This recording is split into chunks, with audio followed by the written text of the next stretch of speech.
mainit, nag-i-expand. Pag malamig, yung liquid nitrogen, umuikot. Yung release natin kasi ang bigay mo. Alam mo ba yun? Ano to eh? Carbon steel yan. Kasi pwede yan eh. Ano to? Diba, nagawala sa blue? Sa dati kong trabaho, di ba may mga subok? Ang ginagawa niyan, kung gusto mo matanggal ang subo kasi hindi tinatalaban ng torno, babagahin yan. Pag nagbaga, ilulublob sa apog.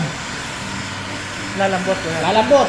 Ngayon, kung gusto mo mabalik ang tibay, babagahin nila, ilulubog sa langis.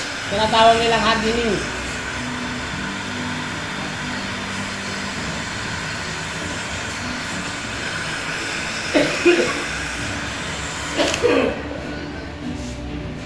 Ano eh, i-ano mo yung